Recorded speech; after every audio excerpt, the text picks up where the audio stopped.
Hi there, welcome to my YouTube channel. This is Tina from tinahills.com, and today I'm speaking about an Aries ascendant, an Aquarius moon, and an Aries sun. So you have your ascendant degree or your rising sign is in cardinal fire, ruled by Mars, the red planet, the planet which propels us to action. You have your moon, which is a very difficult placement for the moon, and one of the most least emotional placements for the moon, which is in your 11th house, and which is fixed air, ruled by Saturn and Uranus, two very different energies. And you have your sun, which is an exalted sun in Aries in your first house, which is conjunct your ascendant degree, conjunct or widely conjunct. So this is a very powerful sun, and this is again in cardinal fire. So you have a male ruled by Mars. So you have a lot of fire and air as your prominent placements, a lot of yang energy. So maybe you need to touch base with your emotions. So now Aries is, the ascendant is the degree of the zodiac rising on the eastern side of the horizon at the moment of your birth. And the sign on which it falls is your rising sign. And your rising sign is sort of like the armor you wear. It's a Jungian mask or persona by which you interact with society. It's how the world perceives you. It's your physical body and how you look. It is a sum total of your being in 3D. So when you walk into a room with your purposeful Aries trine, and there's you look in your eyes, you're not afraid to make eye contact, you're the archetype of the trailblazer, the initiator, the pioneer. Actually, Aquarius and Aries are two of the most pioneering signs and visionary signs of the zodiac. Albeit less emotionally vested, but they are very, very visionary. And they see things. Aquarius is more futuristic, and Aries likes to start new things. So people see that you are the dominant, and you're ruled by Mars. You like to take action. You're very swift moving, sometimes to your detriment because you can bump yourself and hurt yourself. So with an Aries rising comes a lot of energy, a lot of testosterone. Even women have more squarish builds and tend to wear their hair short. The Aries rules the head, so they like to emphasize the head. Have very well-defined features, sharp, prominent. Okay, can lack empathy. Can be prone to ruthlessness, or combativeness, or being very competitive.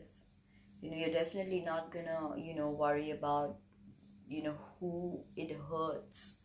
You say whatever you want to say. You call a spade a spade. So this is very much about Aries being the infant of the zodiac. With infancy comes a streak of selfishness. Okay, because the infant understands self-preservation. So it's all right to be selfish, okay? But the goal of Aries should be enlightened selfishness, as eminent astrologer Stephen Forrest puts it. So only then will you be able to be the visionary you are meant to be, because having so many placements in Aries and Aquarius, you are, here to do something very important. You're here to take us to places we can't get to because we don't have the drive or the determination or the courage. You have the courage. The fire signs, you're very creative. Start very many things, you can't conclude them. Difficult aspects to Mars can see you having problems with this part and brain and headaches and acne, ENT problems, sensitivity to teeth and gum. Also, Mars placement will show you how angry you get and how you handle it. You have to exercise. With this placement comes tremendous energy. You have double Aries, so tremendous energy. If you don't use this energy, it will burn you up. Okay, and you can get angry, you can blow up, you can,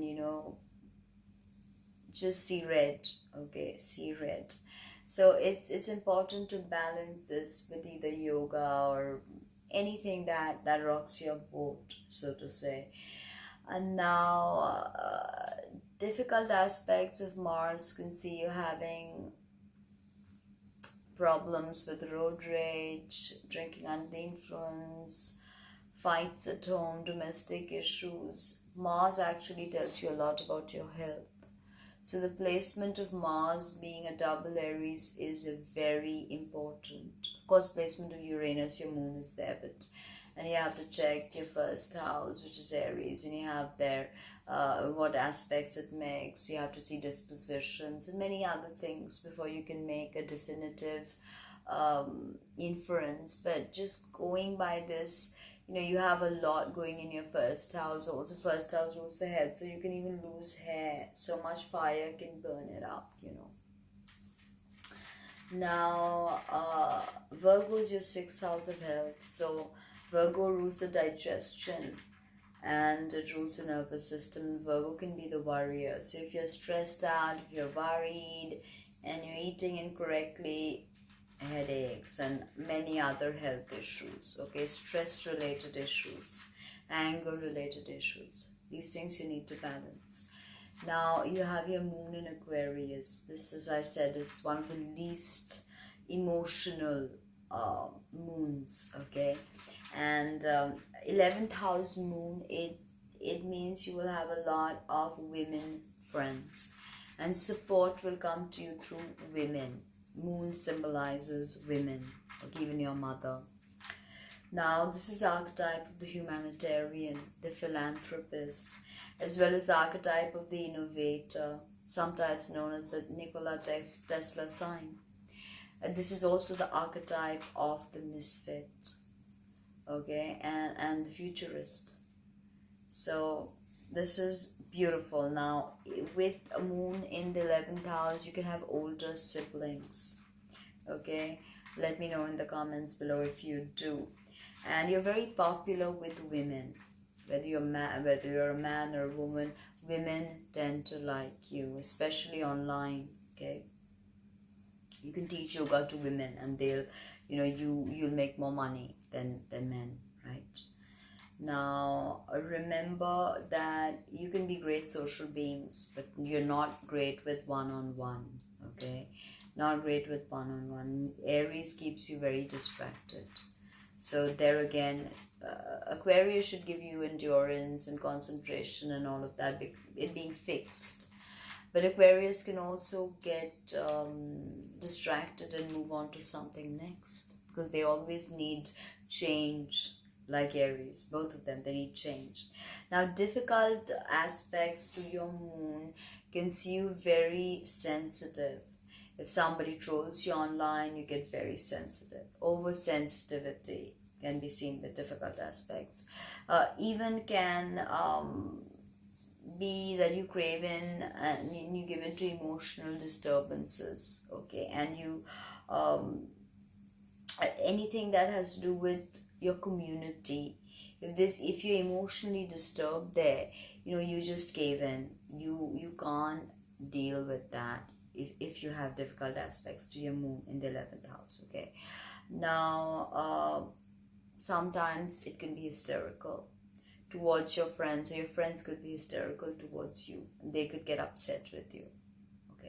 Now remember, the moon is your instinctual energy, it's your mother, it's your emotions, it's your habit patterns, it's your childhood, it's how you will be as a mother.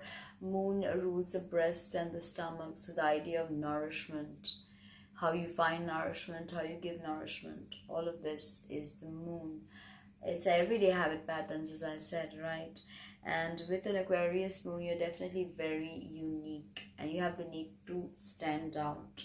You're very progressive. You're very good with abstractions and abstract thought, okay?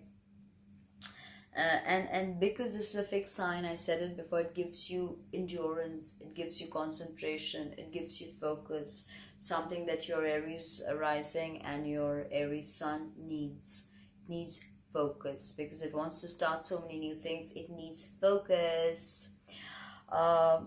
Also, you need to devote yourself to your community ideals and what you want to accomplish. Sometimes you ignore yourself and the people close to you. Don't do that. Okay, charity begins at home. Remember that. Okay, now Gemini moons are probably the least emotional moons, and you are probably second. Okay, not emotional at all. Doesn't mean you don't feel. It's just that you attack emotion with logic and reasoning. Okay, you always want to neatly label it.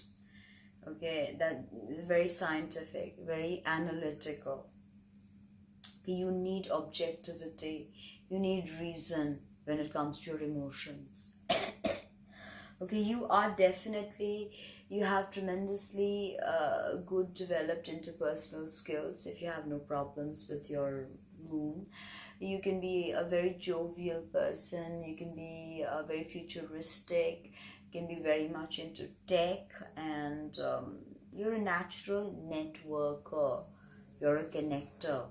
You connect people with your moon in the 11th, and and people really see that side of you. So you could be a politician of sorts, or some kind of leader where you're connecting people. You're great at that. Now remember that sometimes with difficult aspects you can fear closeness, you can fear intimacy, you want logic, you want reason, but it doesn't work. But you're very, very open-minded, very, very optimistic. Imagine John Lennon, he had moon in Aquarius. Think of his song Imagine, okay? That is moon in Aquarius. Imagine there's no country. Imagine there's no religion. Imagine there's no heaven, no hell.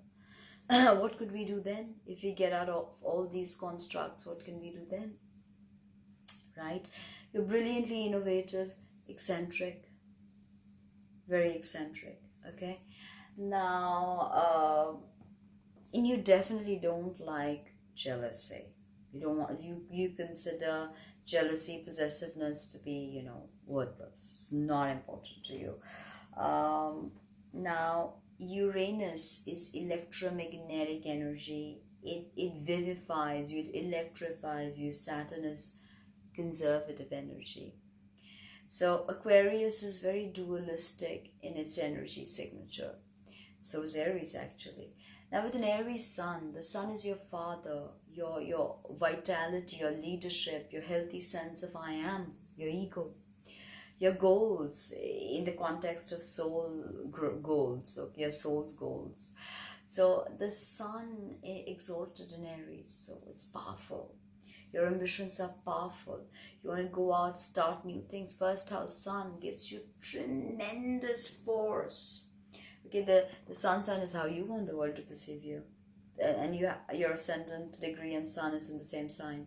So that's good. People see the fire starter side to you. People see you as the innovator, the pioneer, the trailblazer. They understand that you will say it how it is, and sometimes you may be emotionally divorced from the people closest to you, especially with Aquarius Aries. So always verbalize your emotions, touch base with your heart chakra, and find balance. I hope you like that video as much as I like making it for you. Like, comment, subscribe, share, and visit my website. Let me know what you think. Thank you.